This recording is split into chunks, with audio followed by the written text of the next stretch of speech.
Hello, 你好. Welcome to Mandarin Mama Chitchat. It is where Trista and Yao Yao, two Taiwanese moms, share intriguing conversations with amazing people from all over the world. We're super excited and grateful to have you here and really hope you enjoy our chit-chat. Hi friends, welcome back. I'm so glad you are here. I know your time is so valuable and you're listening to us and trying to learn and grow with us. I really appreciate your time. Before I jump in, I want to make sure you guys subscribe to our podcast because every Tuesday we will be bringing amazing guests to come on and share their story and journey with us, and I don't want you to miss it. And if you are not on our email list, make sure you get on it. Today we have Meagan joining us. Meagan is originally from Hong Kong. She lived in the States with her husband and her kids. They moved to Sweden about 3 years ago to start a new life. Due to work situation, Meagan quit her job 4 years ago, and then she started Asian Mama Journal because she saw the need of community raising bilingual children, especially in Mandarin. So she has this website and Instagram. She shared her journey and lots of free resources. She shared a lot of stories, how they're raising their kids in 4 languages. She speaks Cantonese to the kids and her husband speaks Mandarin. Her husband is half Taiwanese and half American, and they speak to English to each other. And now this new journey in Sweden, their kids is actually learning Swedish as well. So just very interesting dynamic. Well, I hope you guys will enjoy our chit chat with Meagan. Let's welcome Meagan. Hi, Meagan. Thank you for joining us. We are super excited for today's chit chat. Thanks for having me. It was really exciting. Me too. So I've gone through, I kind of creeped on you. I went to your Instagram page. You have a YouTube channel, YouTube with a bunch of videos that you made, sharing your family stories. So you're pretty active on social media, but so I would love for you to share your life story with us, kind of where did you grow up and where are you right now and where have you been and how's this bilingual parenting journey? How's it been going? Yeah, so I will start to talk a little bit more about myself first. So I grew up in Hong Kong. I was born in the US, but I grew up in Hong Kong. And then I finished my college in US and met my husband. And my husband is half Taiwanese, half American. So obviously we'll have mixed kids, right? And I have a Hong Kong background. He has, half Taiwanese, half American. Then that means our kids will be speaking at least 3 languages. So then we had our first kid in New Jersey. I was working then, and then because of COVID, our oldest is a COVID baby. He's 3.5 now. His name's Ray.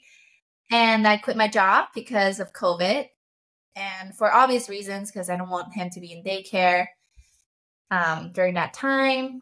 So then I am on this parenting journey thanks to him.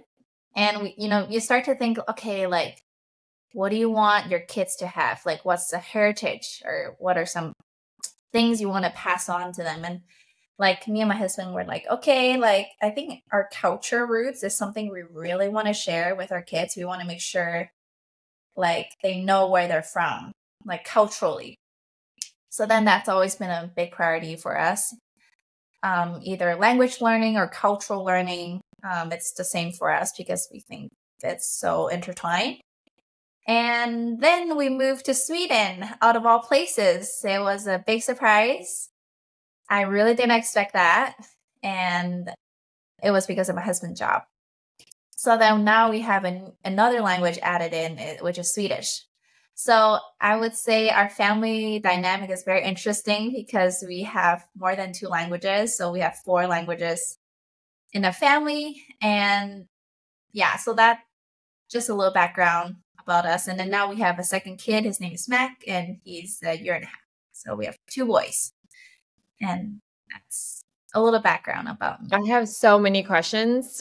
Just even you and your husband, right? Bring different cultures into this marriage, and now you have kids, and then you're saying how you want, what are the things you want to pass on to your kids? So there's a lot for us to unpack here, but I'm just gonna dial back a little bit.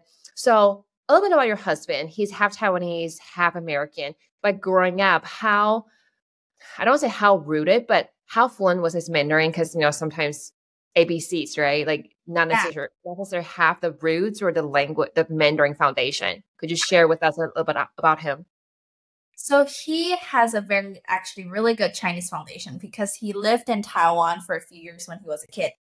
And so he went to like public school there. So like very traditional, like learning characters and interacting with local kids in Taiwan. So, and he loves learning languages. My husband actually also speaks Spanish and Italian. So I think he's just super smart. Wow. Yeah. So I think for him, it's like, it's fun to learn languages for him. Even though I think now as a parent, it's a little bit harder because you're so tired all the time. You have very little brain space. So we just focus on what we think is most important and just prioritize that. So for our family, if it's just me and the kids, I would speak only Cantonese to them. So they know that they're supposed to speak in Cantonese with me. And then when dad is here, because he doesn't speak Cantonese, then we will all speak Mandarin when dad's around. So that's sort of the policy we sort of have, and I think our kids pick it up. So they will automatically speak Mandarin to my husband and then speak Cantonese to me. Yeah. And a little bit of English here and there, and also Swedish, because then that's the main language they learn at school. Right. If that's not, yeah. So that's sort of. No, that makes perfect sense. Yeah. I don't really know much about Sweden at all, the culture, the language wise. So what are the language being spoken? Obviously Swedish, right? Are there other language commonly being used as well? So I would say Sweden is pretty similar to Hong Kong in a way that everyone speaks English very fluently. So it's not a problem. But it's always good if you know the local language. It's like, there's this thing like, if you speak Swedish, I feel like you integrate with the community better, right? Because it's still the local language. Because I've noticed that like a lot of the social media platforms, they're mainly catered to also US parents, which I think for obvious reasons. And I've also lived in the US. That's actually where everything started. Like Asian Mama Journal started in the US because I just felt so bad for all those like parents out there who wants to teach their kids Chinese. There's just like there's no community, right? There's no resources.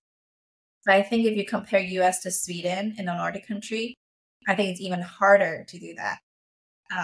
Because first of all, it's even harder to reach out for resources because we're just up north, up there. And there is like a high import tax. So like if you want to like order books, it's like expensive.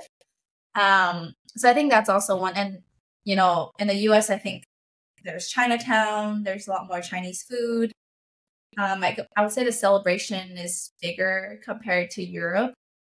So, because in Europe, I think it's a little bit more scattered.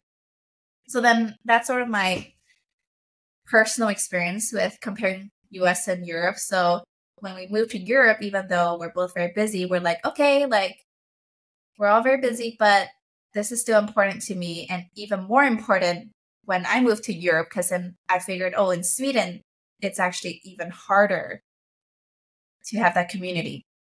So that sort of just kept me going. And would definitely love to dig in and talk more about Asian Mama. But going back to Sweden again, because I think that's bravery, right? And especially that wasn't part of the plan. It was unexpected. So you had a young child, your oldest. How old was he when you guys moved to Sweden? Barely two years. Yeah. All right. Can you walk us through how the decision-making process went? Because, it's not like New Jersey to California, even though that is still a far move, right? But it's not just cross country, it's across the globe, right? So when you first received the information or trying to decide, do we move? Do we stay with a family? So could you, share that with us? Well, I always think it's harder when you move away from family. We literally have no family and friends in Sweden. And I know the grandparents are just a little bit disappointed because we're moving so far away, and it was really hard for us because I really think like grandparents is such a great way for the kids to learn about their culture. For sure. You know, so that was definitely really hard. I think the hardest for our parenting journey is just to have that grandparent experience for our kids. But otherwise, it was just purely for work reasons. There was no like, like we can probably stay, but I think we're thinking, okay, we're still at this early stage of parenting where we are still mobile in some ways. So then we're like, okay, like we'll take a risk. If we don't like it, we can always go back to the US. And so far, I would say it's been working all right for us. So yeah. Right. So it's solely your husband's job. So when you first have your oldest, right? You say you quit your job so you can solely focus on him. So for your own career-wise, are you still staying home and being a full-time mom, or has anything changed for you in that aspect? Yeah, COVID ended, and I'm now in the Swedish system, and in Sweden, almost all women are encouraged to work. The system is just built up that way. Because I know if you're in the US, I guess unless you could afford preschool, which honestly is very expensive. Yeah, daycare. Yes, and in Sweden they sort of have that set up, and I think it's probably a lot of people know their education system is very comprehensive. So then I'm actually working now. I'm a PhD student, and so I'm in my second year. So I'm working. I consider it work. People have different opinions on that, but so what are you studying? And then so you said you're a second year student. So you moved to Sweden 2 years ago, right? So basically you start 3. Okay, gotcha. So what are you studying, and how long is this PhD program? So normally it's 5 years, but because I'm a mom and I take more time, and I need parental leave to take care of the kids, so it's probably be a few years longer. So I study. I'm in the organization department, so in the business school here in Sweden, and I am very interested, actually very related to our topic, in cultural diversity, but in a business setting. So I try to understand how people react to cultural differences and the reason they behave the way they do. So just a little one sentence on what I'm currently doing. And that is so important. So basically, in a sense, in the business, a corporate environment, how does culture play in the business environment? Is that what it is? Yeah, exactly. And also culture doesn't have to be a national culture. It could be any kind of culture. Right. For example, different groups have different performances, different personalities. So when all of these different cultures come together, why do some people would be so upset or very rejecting attitude? Why would someone be very open to it? So that's something I'm really interested in, and and also relating to social trends. There are a lot of negative attitudes, a lot of polarization of fragmentation of attitudes. So I think that transcends to business. So I'm just trying to study that in a business setting. It's really fun. Yeah. No, it does sound fascinating. I actually intrigued in could you give us some examples? Mm-hmm. Or, well, okay, I guess the question is so how, at least in the US, I'm not sure about Sweden, but in the US, whenever Chinese New Year or AAPI, you would see businesses that would try to add more Asian elements to, obviously honor, appreciating the culture, acknowledging the culture, but also, at the end of the day is potentially make more profit, right? Would that be similar to what you're saying? Is that relevant at all, the relationship? Well, I think I study more internal, how a human react to it. But I think in what you're saying is also very relevant, because business is also interacting with the general culture of the society, right? So for example, if Chinese New Year is happening, business might encourage more business if they promote local culture, which is, for example, a Chinese New Year happening. So yeah. So you're more from the customer's mindset. perspective. Individual, like the employee mindset. Because you look at like businesses or just organizations or people in general, we have a lot of stereotypes. We have a lot of biases. And sometimes that translates to like microaggressions at work. For example, you would be like, oh, you're Chinese. You must be really good at this science or math question. Like, so there are a little bit of like assumptions behind that sometimes we don't question enough. And so it's more like an inspection of like what we do and how we behave. And what would that mean for interaction within teams and people, organization? The microaggression, yes. Yeah, so something to share with that is, so I was never good at math or science, which is like like against like the stereotypes, right? The assumptions. So I've always felt like not a true Asian, but like just feel like I am not owning up to supposed to my strengths, right? And I always feel like lesser. Right.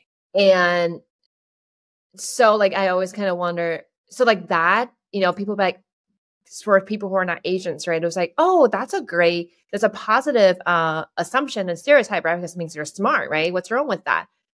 But then if you're not meeting the expectations, right? Like you would beat yourself up. Like, I'm not smart. Like this is supposed to be my group, but I'm an outsider. So I don't know. So you mentioned like the microaggression, right? Just a piece to share like from my personal experience.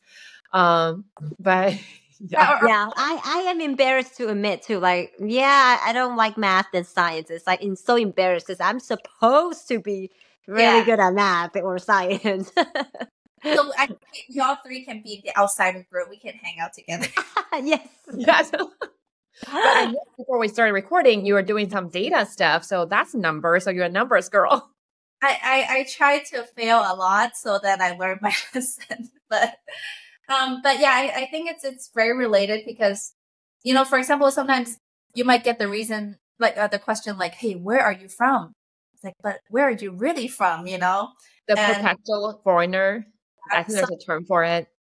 Yeah. So like, I'm assuming our kids will probably get those questions, as they grow up, they're trying to make sense of their identity. So I wouldn't be surprised. I can actually learn something from what I'm researching and also into my, my parenting and motherhood journey. Yeah. So I guess there's definitely a huge psychology piece to it as well, right? I mean, human behaviors, the mindset.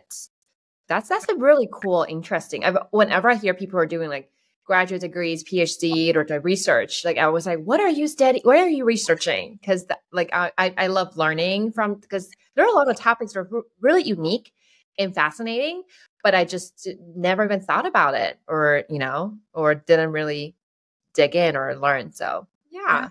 Yeah, I'm glad you asked. I never really share much, but since you asked, I can share. So. No, yeah. Well, I'm glad that I asked because that's really cool. Now I'm gonna like try to learn more. Then for your program, right? How many people are there in your cohort? Are you guys like similar research topics, or you're like, because that would be kind of hard to, because as a PhD student, you need to have an advisor too, right? You have a professor to be your mentor. Was it kind of hard to find one, or the program you're attending right now is kind of known for this area? It was smooth. Like you go in, so I've interviewed, and then they would match you with someone they think you'll be good to match with. Mm-hmm. The whole cohort is pretty tight, and the topic is pretty diverse. So I'm pretty comfortable at saying like we all have very different interests. Mm-hmm. And I think that's also good because then you're exposed to all the different topics. It just makes you think a little bit different. Right. All the things that you're looking at. So. Yeah. Nice. How I've always heard this too. So you need to tell me whether it's true or not. So obviously in the US, right? Higher education, the tuition is like ridiculous high, right? Like, and I always heard, in Europe, like, education is so much more affordable. Is that true? Or like how? I feel like this is a big myth because okay. Well, I definitely think masters are expensive, but usually right now, PhD students, I think around the world, unless the system is set up differently, usually you are under a scholarship to do a PhD. Yes. So in that way you have a stipend. So you have like it's not like a high salary. You don't go study a PhD to earn money. That's for sure. Um, so you would basically be like very basically covered with the scholarship every month. So you don't have to pay out of your own pocket to do a PhD. But masters, I'm probably thinking you have to pay a lot for it. But PhDs usually it's not. Yeah. Gotcha. Okay. So I was fortunate when I was doing my master's degree. I was in Indiana University, and I was doing language pedagogy, focusing Chinese. I'm a Chinese teacher now. So when I was doing my master's degree for 2 years, I was teaching undergrad Chinese. So in return, so I got stipend too, and my tuition was covered, was waived. So I wonder it's kind of similar setup, or it just scholarship, just like you don't have to do anything in return, or do you are you doing research on the side or teaching undergrad classes? Yes, I have to be researching and also teaching. So actually very similar then. You're actually very lucky because not a lot of people, not everyone can get this package as a master's student from what I've understood. Yeah, so I feel very fortunate. It also depends on what program you study too, because Indiana, Chinese, the language programs are huge. So they always have a need for, because I think at the time there was only one full-time lecturer, but there's a lot of students. So almost like a win-win situation. And then, yeah. So have you always been interested in education, like Chinese education, or what is your? Yes, yeah. I've always wanted to do education, but I did not go in as education degree. And this is a way for me to come to the US and stay. That's great. Yeah. But is your undergrad also education related, or what was your? So I did my undergrad in Taiwan. It was English education. Yeah. Well, it was English education, like English language learning, but I didn't go the education track. So meaning I didn't graduate with a teaching license. I see. But you sort of have a background. So yeah. Mm-hmm. So I guess everything kind of smooth too. But then that means I cannot do anything else because I only have one expertise. Although, but it's so broad, and I'm sure, I feel like there are a lot of needs for Chinese teachers in the U.S. My sense is that, is it not true? Depends on where you live. Depends on where you live, yeah. So in Yao Yao is in Texas. So what's in Texas? You mean Chinese teacher wise? Yeah. The demand. Is the Chinese program strong there? What is it like there? I don't think so. For myself, I hire a Chinese tutor. And we do have a lot of Chinese speaking family. Yes. So I don't know if the demand is strong. And then we have one that I know of, one immersion school. And then I think one preschool, Chinese speaking. So I'm not sure, but I do know a lot of families, a lot of family that want their kids, just like us, want their kids to learn Mandarin Chinese. And is it usually a class or what? I'm just curious because I've never done it in the US. So I'm curious now. Do you always teach yourself? You teach your kids yourself?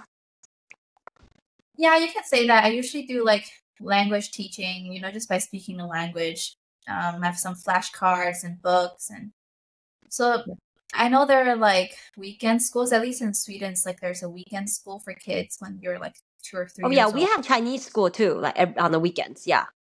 Okay, so your kids also in Texas is a thing too. Yeah, they did not attend Chinese school, but I do have a one-on-one, a tutor that come to my house to teach my daughter. Yeah, but I know there are Chinese school on the weekends that people go to. Yeah. I always say in the US though, because I think general public, world language or foreign languages aren't really valued a ton in the general public. So usually public schools, and it's so a lot of times when we want to learn a language, not just Mandarin, maybe the parents are from Germany or from other countries, and then they want their kids to be bilingual or multilingual, then they would usually doing tutors instead of going through outsource. education. Yeah, they'll outsource, have like tutor or taking classes online. So a lot of my friends who are teaching, but it's flexible, yes. But I mean, obviously there are pros and cons for teaching at school full time versus your, doing private tutoring. Yeah. Mhm. Nice. Yeah, because Yeah. in Sweden it's a Chinese school, and then they really like recommend kids being strong in their mother tongue. So from what I've understood, because I'm not at that stage yet, they would have like a mother tongue class. So if you have a group big enough, they'll have maybe like 30 minutes to an hour Chinese class for kids, with all the Chinese kids in that school. But going back to current, both of our kids, so in Sweden it's very interesting. They have these local schools and they have these international schools. But international school is not like the fancy. It's more like international schools are catered for kids who are where Swedish is not their mother tongue. So then, because in Sweden there are a lot of families who are from different countries who move here for work or for other reasons. So then we're putting our kids in the international school because we want them to be learning English also. So then the international school that they're in, they teach 50% Swedish and 50% English. And for the local school, it will be just purely Swedish. So that's and I really like the international school they're going because they really celebrate differences. They have these like international day where all the kids with different languages wear their traditional outfits, and they will be asked to bring their own national flags, and our kids will bring 3. So it's actually really, really nice that they emphasize that, like differences in the classroom, and so people can learn about different cultures. Yeah. So several questions. Is it just, when you hear international school, you always think of fancy, like, like higher costs of tuition. You did clarify it's not anything fancy like that at all. What about the cost-wise, like tuition? It's affordable? Oh yeah, it's totally affordable compared to just like I would say like international may be slightly more expensive. I don't remember, but it was okay. This number is gonna blow your mind. It's like maybe max 200 USD a month. I know, and Full time. Full time.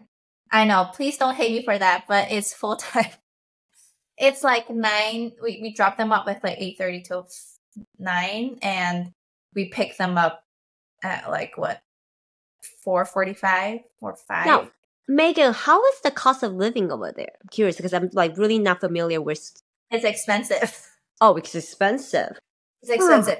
We have some pretty bad inflation recently, so that didn't help. But I would say food is more expensive than the US. Dining out is more expensive. But the school is so cheap, like 200 a month. Well, so you sort of like balance things out. Like your mind is like, I'm exploding one side, but sort of calm down on the other side. And the medical system, the healthcare, because it's more affordable too, right? Compared to the US, or not necessarily. Well, because it's a government run, so it's not a private. So there's no issue of like you won't be having the experience in the US where you just pay a huge chunk of money for just this one X-ray. Unexpected. And you've given birth in the US too. And then the bills, just, like, It's crazy. I almost got double billed. Like, it was like, thankfully my husband was smart enough to inspect twice. But then, so it's like a give and take in Sweden. Like, you pay very high tax, more than even the most expensive state in the US. So yeah, you sort of have to make a choice. The trade-offs. Yeah. Just different.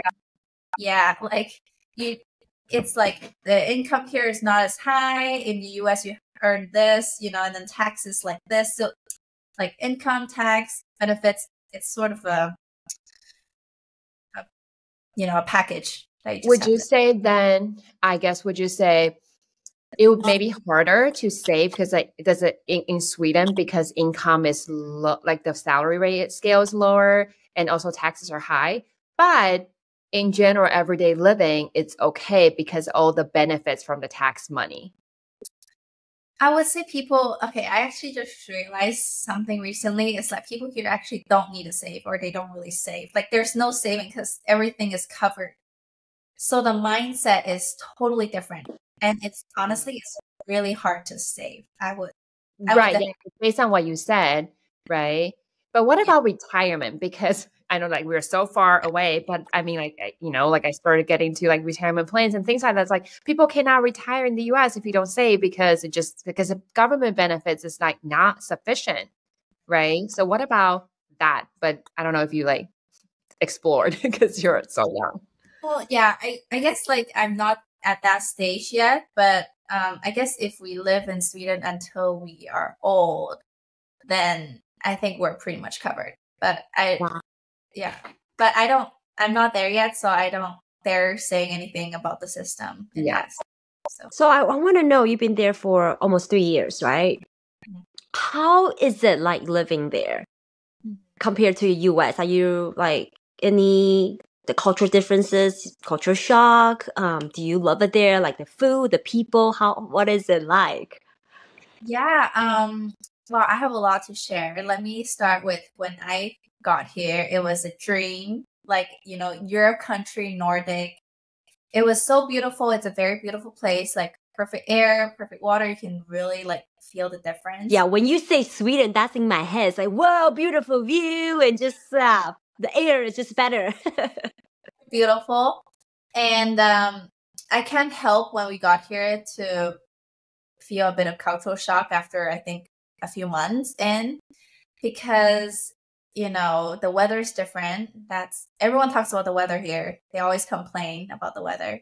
So the weather and also the culture is actually a little bit different. You would think the looks aren't like they look like typical Americans, but the culture is very different. I think there is a bit more reservation and interaction here.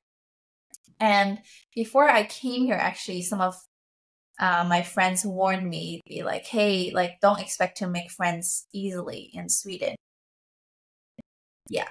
So I was not very aware of that. So when I came here, I sort of like took it with a grain of salt. And then I think after some time, I realized, it's actually a bit harder to have a community, to make friends. And I guess it's just a cultural thing because, in the US, it's so easy to chit chat. But in Sweden, you usually people want more space of their own. So if you sit next to a person on the metro, they would think like, hey, like, why don't you sit there? Like where you can have your own space. So it's sort of that. But then the good thing is it takes time to build friendship. And when that friendship is there, it's very solid. So a lot of the people here, they usually hang out with their kindergarten friends, and that friendship just stayed a long time. Wow. Yeah. So it's a very interesting cultural shock, actually, because in the US, like from their perspective, it's like, people in the US, they just talk too much. Yeah, like service level or louder, but it's not in a bad way. It's just a different kind of socializing. Yeah. Yeah. When you go back a little bit, when you say the weather is bad, what do you mean? Is it cold or hot? It's like it's cold and dark all the time. It's dark. Yeah. Like imagine you wake up at like 8 or 9 and you feel like it's still nighttime. Oh. Yeah, and I think it's hardest during December and January. And I think our first year was a little bit rough because we've got fair warnings from people, but it's different learning experiences. So then after that, we decided if we have a chance, we'll probably go somewhere in December and January that's like warmer. Like this past year, December, we went to Taiwan and got more sun, interact with people. So we sort of escaped the winter this past.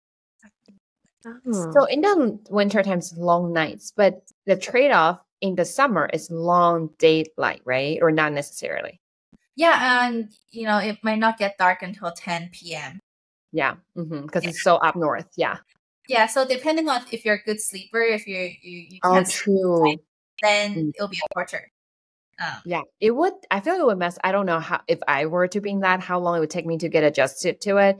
Because like today is like gloomy, and I mean, it's like May, like almost summertime, but like it was like gloomy, cloudy. So when it like 7 o'clock or 6:30, it was still feeling like darkish outside. And my son, 4-year-old, he climbed into my bed. I was like, "Mommy, why is it still dark outside?" You know, like sometimes I feel I'm that type of, like I just follow the sun, right? Like almost.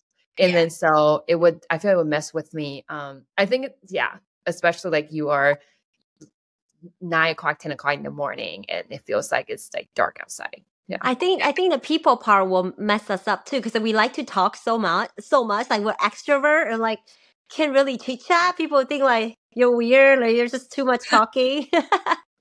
Or invading their space. Yeah. I think I got very lucky in terms of making friends though, compared to I guess average. I don't know what average is, but I think Asian Mama Journal, when I announced that I'm going to move to Sweden, there are some really friendly people who say, "Hey, I'm actually in Sweden. Let's hang out." And I just felt that was such a big blessing, because I would never know anyone until now. Like even up till now, I can confidently say it would be very hard for me to make those mom friends if they didn't reach out. And so I've been hanging out with them since I was here, and yeah, they're like my angels. Well, see, that I think that's the perks of social media, right? I mean, there's good and bad on everything, but that's amazing. You made friends from Sweden because of your Instagram. Yeah. So I think I always tell them, "Hey, thanks for reaching out," even though it was very out of your comfort zone. Later, like after a few years, they told me, I actually was very hesitant reaching out to you because it was weird. They think it was weird. I was like, "Hey, thanks for being weird, because otherwise I don't know how to survive." You know, it's so important to have that community for me. Oh, Like, yes. mom, like it's so hard already, and you have no one to vent to, no one to talk to. Yes.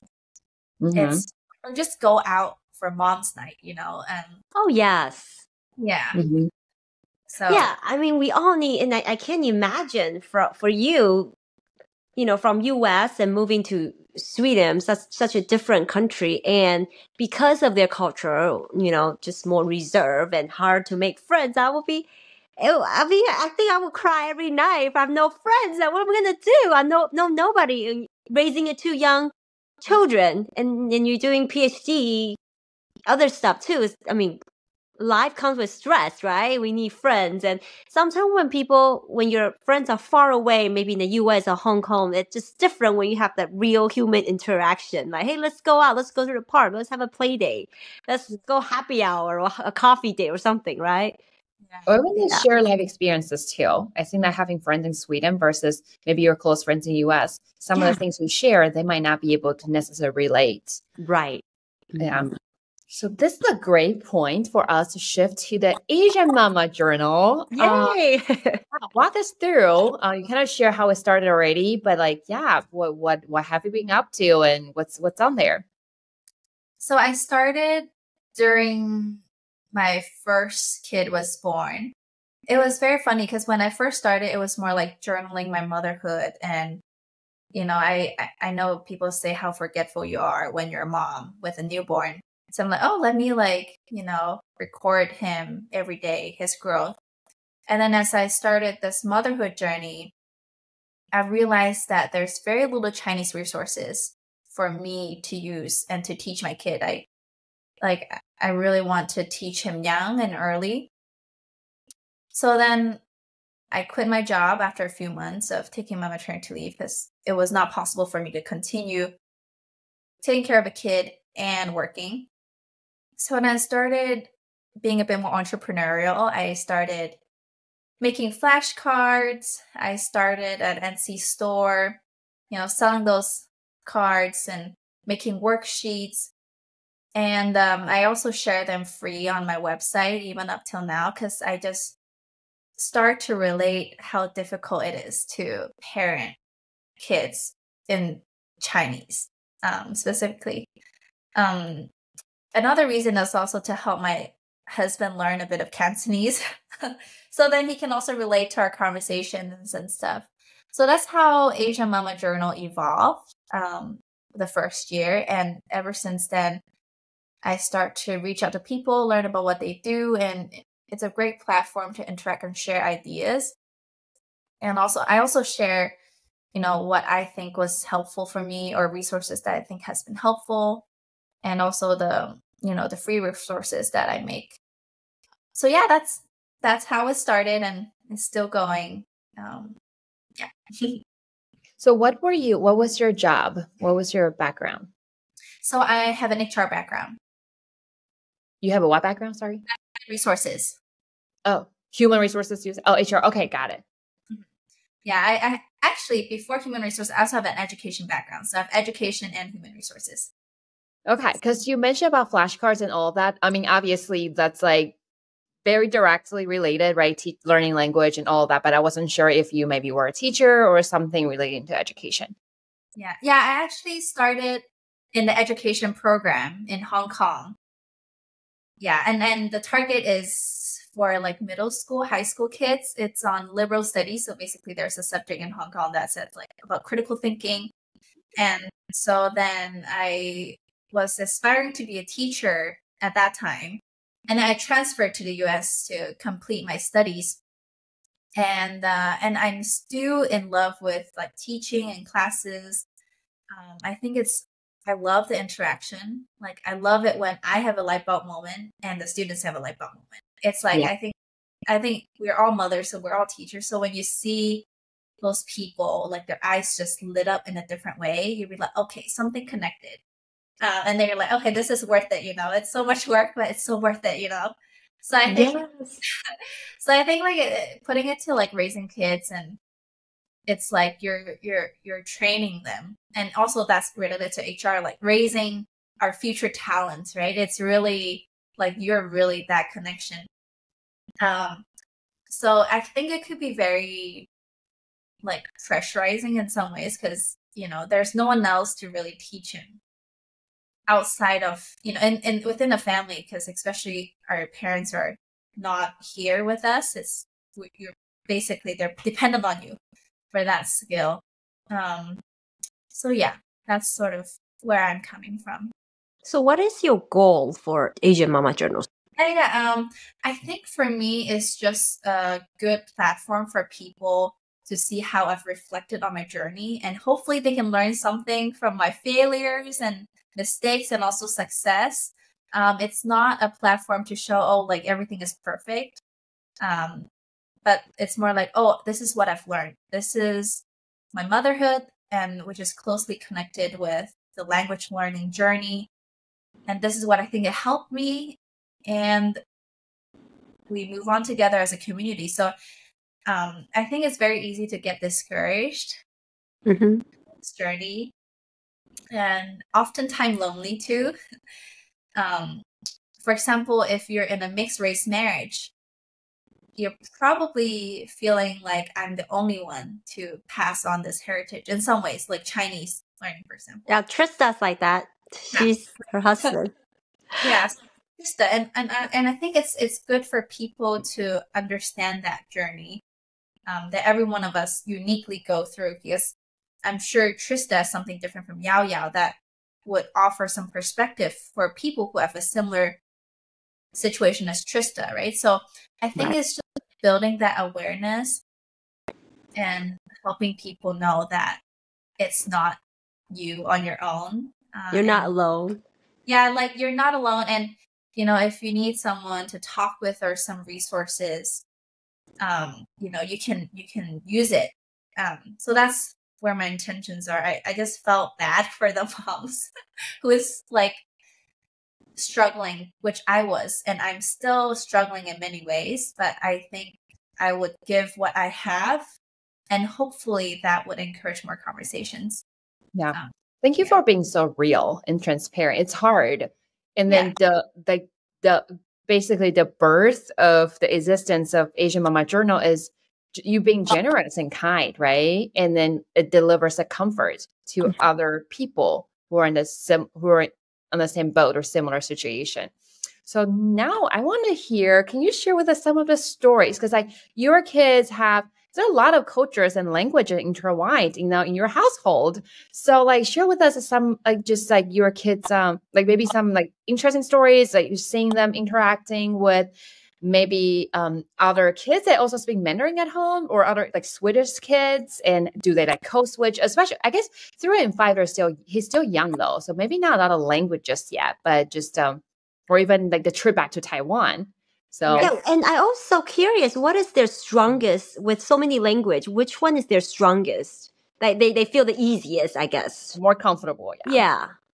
I would say they have equal comfort with Cantonese and Mandarin because they will automatically speak in Mandarin with dad being around. And I would say they're comfortable with, I would more like structure it like they're comfortable in what environment.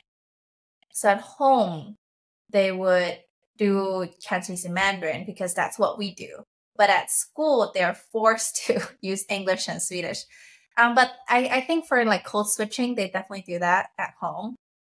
Like sometimes our kids would say a few Cantonese and then Mandarin, and then they would have something in between, and then my husband wouldn't understand what they're saying because sometimes my son pronounced something in Mandarin in a Cantonese way. So he's like, what does he say? So I'm like the translator of the family in some ways. Or you would hear Mac, our younger one, he's actually pretty talkative, and he would start saying no in Swedish at home. And so that's, you can see they're just like learning really quickly. And then I think you have another question with like experiences, right? In Taiwan. And the trip back to Taiwan.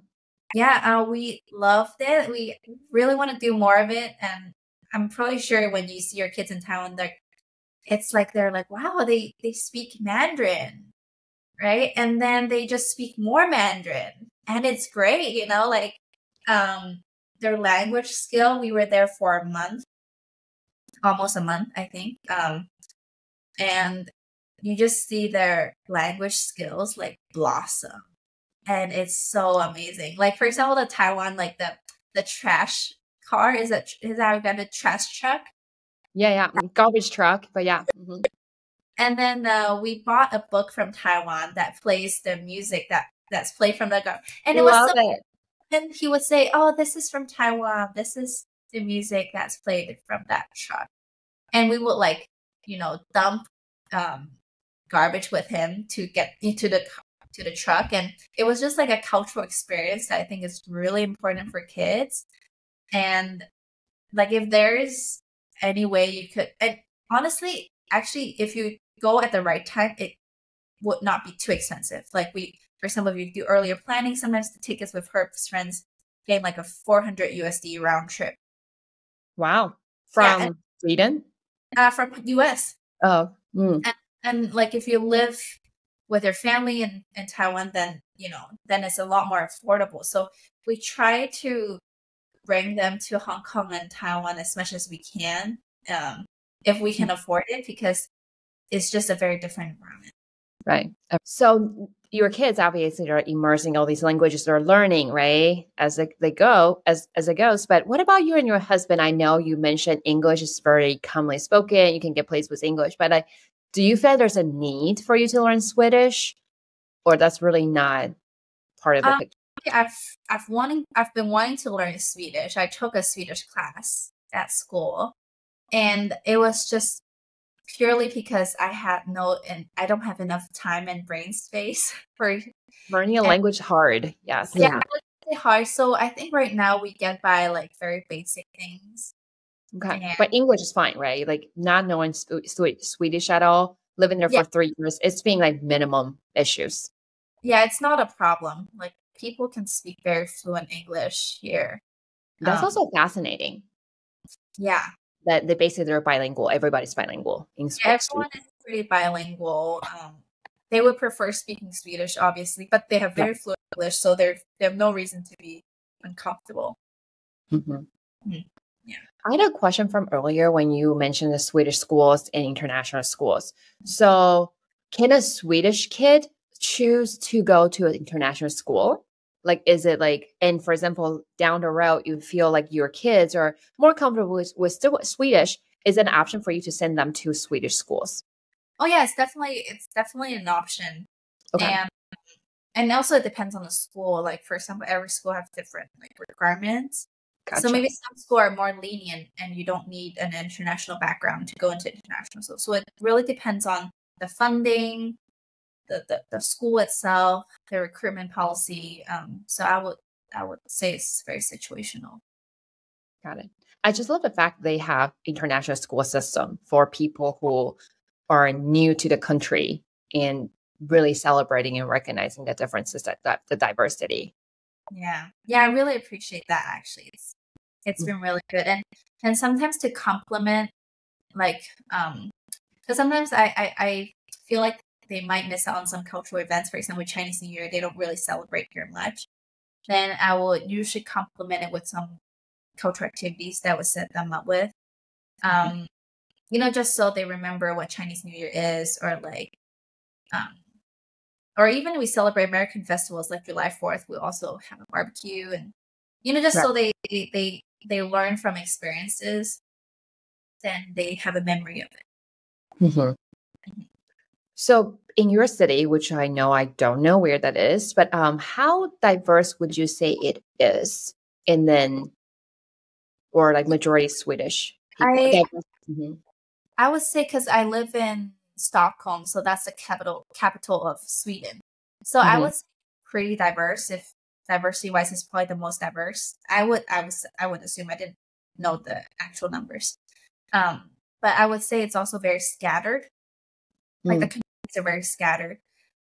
So when I ask some of my friends, like, is there where a lot of Chinese would live, or where would they be at?